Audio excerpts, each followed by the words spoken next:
தமிழ்நாடு முதலமைச்சராக பொறுப்பேற்ற ஜோசப் விஜய் விழா மேடையிலேயே 3 உத்தரவுகளை பிறப்பித்திருந்தார்.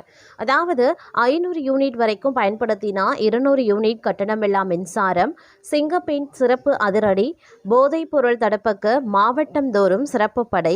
தாவேக்கா தேர்தல் அறிக்கையில் அளிக்கப்பட்டிருந்த முக்கிய வாக்குறுதிகள் பார்த்தீங்க அப்படின்னா அதில் முக்கிய மூன்று வாக்குறுதிகளாக இதை சொல்லலாம். அது மட்டும் இல்லாமல் இன்னும் பல வாக்குறுதிகள் கொடுக்கப்பட்டதில் அதிகமாக எதிர்பார்க்கப்பட்டது அப்படின்னு பார்க்கும் பொழுது மகளிருக்காக ஒதுக்கப்படக்கூடிய மகளிர் உரிமை தொகை மற்றும் பார்த்தீங்கன்னா மாதம் பார்க்கும் பொழுது 6 சிலிண்டர் இலவசம் அப்படின்னு அவர் சொன்ன வாக்குறுதிகள் பார்த்தீங்க அப்படின்னா மிகவும் அனைவரையும் கவர்ந்தது அப்படின்னே சொல்லலாம். பெண்களுக்கு இந்த வாக்குறுதிகள் மிகவும் தேவைப்படக்கூடிய வாக்குறுதிகள். இந்த வாக்குறுதிகள் எப்பொழுது நிறைவேற்றப்படும் அப்படிங்கிற ஒரு தகவல் வெளியாக இருக்கிறது.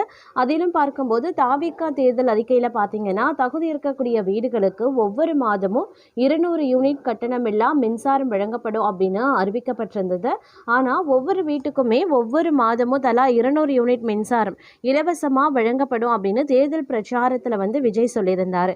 முதலமைச்சராக விஜய் பொறுப்பேற்றதும் கையெழுத்திட்ட முதல் அரசாணைகளில் ஒன்றாக மின் கட்டண சலுகை இருக்கு.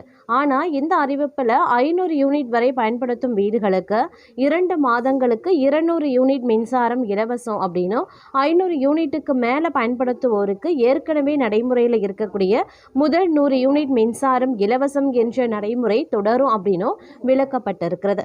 இதே போன்று தற்போது இருக்கக்கூடிய 2 மாதத்திற்கு ஒரு முறை மின்கட்டண கணக்கீடு நீக்கப்பட்டு மாதம் ஒரு முறை மின்கட்டணம் கணக்கிடுவது அமல்படுத்தப்படும் அப்படின்னும் தாவேக்கா தேர்தல் அறிக்கையில் சொல்லியிருந்தாங்க. ஒவ்வொரு குடும்ப தலைவிக்கும் அவர்கள் 60 வயதை எட்டும் வரையில் அவர்களுடைய வங்கி கணக்கில் ஒவ்வொரு மாதமும் 2500 ரூபாய் வரவு வைக்கப்படும் என தாவேக்கா தேர்தல் அறிக்கையில் சொல்லப்பட்டிருந்தது.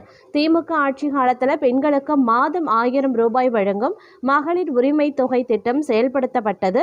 இந்த திட்டத்தை தொடர வேண்டும் அப்படின்னு முன்னாள் முதலமைச்சரும் திமுக தலைவருமான மு.க. ஸ்டாலின் கோரிக்கை விடுத்திருந்தார். அன்னபூரணி சூப்பர் 6 அப்படின்ற ஒரு பெயரில் ஒவ்வொரு குடும்பத்திற்கும் ஆண்டுக்கு 6 எரிவாயு சிலிண்டர்கள் வாங்குவதற்கான தொகை அவர்களினுடைய வங்கி கணக்கில் நேரடியாக செலுத்தப்படும் அப்படின்னு தாவேக்கா வாக்குறுதி அளித்திருந்தது. தற்போது பார்த்தீங்கன்னா முதலமைச்சராக விஜய் பொறுப்பேற்ற பின்னர் 3 உத்தரவுகளில் கையெழுத்திட்டார் அப்படின்னே சொல்லலாம். தற்போது மகளிர் கட்டணமில்லா பயணம் நகர பேருந்து உள்ளிட்ட குறிப்பிட்ட அரசு பேருந்துகளில் மட்டுமே நடைமுறையில் இருக்க இந்த நிலையை மாற்றி மாநிலம் முழுவதும் இயங்கும் நகர மாநகர மாவட்டங்களுக்கு இடையிலான அனைத்து அரசு பேருந்துகள்லையும் மகளிர் கட்டணமில்லாமல் பயணிக்கும் வெற்றி பயணம் திட்டம் செயல்படுத்தப்படும் அப்படின்னு தாவேக்கா தேர்தல் அறிக்கை உறுதியளித்திருந்தது.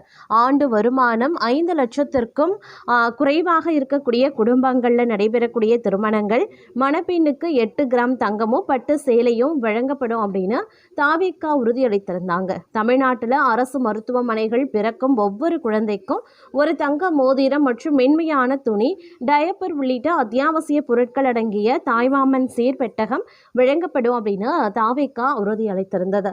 அரசு மற்றும் அரசு உதவி பெறக்கூடிய பள்ளிகளில் 1ஆம் வகுப்பு முதல் 12வது வகுப்பு வரை படிக்கக்கூடிய மாணவர்களின் தாயார் அல்லது காப்பாளர் வங்கி கணக்கில் ஆண்டுக்கு 15,000 ரூபாய் 2 தவணைகளாக வரவு வைக்கப்படும் என தாவேக்கா தேர்தல் அறிக்கையில் சொல்லப்பட்டிருந்தது. தமிழ்நாட்டில் 15 லட்சத்திற்கும் மேற்பட்ட துரித பணியாளர்களின் நலன் கருதி தமிழ்நாடு துரித பணியாளர் சட்டம் இயற்றப்பட்டு அவர்களின் பணி பாதுகாப்பு உள்ளிட்ட சமூக அந்தஸ்து உறுதி செய்யப்படும் என தேர்தல் அறிக்கை சொல்லியிருக்காங்க. பெண்களின் பாதுகாப்பை மேம்படுத்தக்கூடிய வகையில் தமிழகத்தில் ராணி வேலுநாச்சியாரின் பெயரில் செயல்படும் 500 கண்காணிக்கும் குழுக்கள் அமைக்கப்படும் என தாவேக்கா தேர்தல் அறிக்கை கூறுகிறது. ரேஷன் கடைகள், பள்ளிகள் மற்றும் கல்லூரிகளில் பெண்களுக்கான விலையில்லா சானிட்டரி நாப்கின்கள் வழங்கப்படும் என தாவேக்கா அறிவித்திருந்தாங்க. வேலைவாய்ப்பு அலுவலகத்தில் பதிவு செய்து காத்திருக்கும் வேலையில்லா பட்டதாரிகளுக்கு மாதம் 4000 ரூபாய் உதவித்தொகை வழங்கப்படும். 12வது வகுப்பு ITI உள்ளிட்ட டிப்ளமோ படிப்புகள் முடித்துவிட்டு வேலைக்காக காத்திருக்கக்கூடிய இளைஞர்களுக்கு மாதம் 2500 ரூபாய் உதவித்தொகை வழங்கப்படும். இந்த உதவித்தொகை பதிவு செய்யறதுல இருந்து முதல் 2 வருடங்களுக்கு வழங்கப்படும் அப்படின்னு தாவிக தேர்தல் அறிக்கை சொல்லியிருக்கு. 5 ஏக்கருக்கு குறைவாக நிலம் வைத்திருக்கக்கூடிய விவசாயிகள் கூட்டுறவு வங்கிகளில் வாங்கியிருக்கக்கூடிய பயிர்கடன்கள் முற்றிலுமாக தள்ளுபடி செய்யப்படும் எனவும், 5 ஏக்கருக்கு மேல நிலம் வைத்திருக்கக்கூடிய விவசாயிகள் கூட்டுறவு வங்கிகளில் வாங்கியிருக்கக்கூடிய பயிர்கடன்கள்ல 50% தள்ளுபடி செய்யப்படும் அப்படின்னும் தேர்தல் அறிக்கையில கூறப்பட்டிருந்தது. சொந்தமாக விவசாய நிலம் வைத்திருக்கக்கூடிய ஒவ்வொரு விவசாயிகளின் குடும்பத்திற்கும் விதைப்பு கால நிதியுதவியாக ஆண்டுக்கு 15,000 ரூபாய் 2 தவணைகளில் பார்த்தீங்க அப்படின்னா செலுத்தப்படுமா. அதாவது ஜூலை முதல் ஆகஸ்ட் பருவம், ஜனவரி முதல் பிப்ரவரி பருவம் வழங்கப்படும் அப்படின்னு தேர்தல் அறிக்கையில் தாவேகா அறிவித்திருந்தாங்க. முதலமைச்சரினுடைய நேரடி கண்காணிப்பில் போதைப் பொருள் தடுப்பு படை உருவாக்கப்படும் என தாவேகா தேர்தல் அறிக்கை சொல்லியிருந்தது. முதலமைச்சர் விஜயின் முதல் 3 உத்தரவுகளில் ஒன்றாக போதைப் பொருள் தடுப்புக்கு மாவட்டந்தோறும் சிறப்பு படை உருவாக்கப்படும் என அறிவிக்கப்பட்டிருந்தது. இது தவிர தமிழ்நாடு முழுவதும் 100 சிறப்பு பள்ளிகள், காலை உணவு திட்டம், 8ஆம் வகுப்பு வரை விரிவாக்கம், AI அமைச்சகம், அனைத்து குடும்பங்களுக்கு ரூபாய் 25 லட்சத்திற்கான மருத்துவ காப்பீடு மற்றும் குழந்தையில்லா தம்பதிகளுக்கு இலவச சிகிச்சை உள்ளிட்டவையும் தேர்தல் அறிக்கையில கூறப்பட்டிருக்கிறதும் சொல்லக்கூடிய ஒரு விஷயமாகவே பார்க்கப்படுகிறது அப்படின்னே சொல்லலாம். அது மட்டும் இல்லாம இந்த நிலையில தேர்தல் வாக்குறுதிகள் கொடுக்கப்பட்டிருந்த நிலையில தற்போது 3 கோப்புகளில் அவர் கையெழுத்திட்டிருந்த நிலையில் சிலிண்டர் மற்றும் மகளிருக்கான உரிமை தொகை இந்த திட்டத்தினுடைய கோப்புகளில் எப்பொழுது கையெழுத்திட போகிறாரு அப்படின்ற எதிர்பார்ப்பு நிலவி வரக்கூடிய பட்சத்தில் தமிழக அரசியலில் எப்போதும் இல்லாத ஒரு அதிரடி மாற்றத்தை முதலமைச்சர் விஜய் நிகழ்த்தி காட்டியிருக்காரு அப்படின்னு நான் சொல்லணும். திராவிட சித்தாந்தத்தின் இதய துடிப்பாக கருதப்படக்கூடிய பெரியார் திடலுக்கு நேரில் சென்று திராவிட கழக தலைவர் வீரமணி அவர்களிடம் விஜய் ஆசி பெற்றிருப்பது திமுகவின் அரசியல் அடித்தளத்தையே அதர வைத்திருக்கிறது. பல சதாப்தங்களாக திமுகவின் தார்மீக பலமாக திகழ்ந்த வீரமணி அவர்கள் இன்று விஜயை வரவேற்று பாராட்டி இருப்பது வெறும் மரியாதை நிமித்தமான சந்திப்பு கிடையாது. அது தமிழக அரசியலின் அதிகார மையம் எங்கே மாறுகிறது என்பதற்கான ஒரு மிகப்பெரிய மாஸ்டர் ஸ்ட்ரைக்.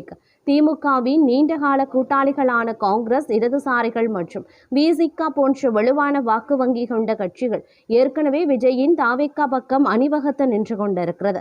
இந்த சூழ்நிலையில திராவிட இயக்கத்தின் தாய் அமைப்பான திராவிடர் கழகமே விஜய்க்கு அங்கீகாரம் வழங்கியிருப்பது திமுகவை ஒரு தற்காப்பு நிலைக்கு தள்ளியுள்ளது. காலங்காலமாக திராவிட சித்தாந்தத்திற்குத்தான் மட்டுமே குத்தகைதாரர் என்று கூறி வந்த திமுகவிற்கு இப்போது பெரியார் திடலிலேயே விஜய் பெற்றுள்ள இந்த வரவேற்பு மிகப்பெரிய தார்மீக பின்னடைவாகவே கருதப்படுகிறது. தற்போதைய நிலையில் மதிமுக மற்றும் தேமுதிக போன்ற ஒரு சில கட்சிகளை மட்டுமே வைத்துக்கொண்டு சித்தாந்த ரீதியாகவும் வாக்கு வங்கி ரீதியாகவும் பலவீனமடைந்துள்ள திமுக வரக்கூடிய காலங்களில் எத்தகைய சவால்களை சந்திக்க போகிறது என்பது ஒரு பெரிய கேள்விக்குறி. 2026 தேர்தலிலேயே பலத்த அடி வாங்கிய திமுகவிற்கு விஜயின் இந்த திராவிட அரசியல் நகர்வு அடுத்த கட்ட இடியாக அமைந்துள்ளது. விஜயை வெறும் திரை நட்சத்திரமாக பார்த்தவர்கள் இன்று அவர் திராவிட அரசியலின் ஆழமான வேர்களை மிக லாபகமாக கையாளுவதை கண்டு வியப்பில் ஆழ்ந்துள்ளனர்.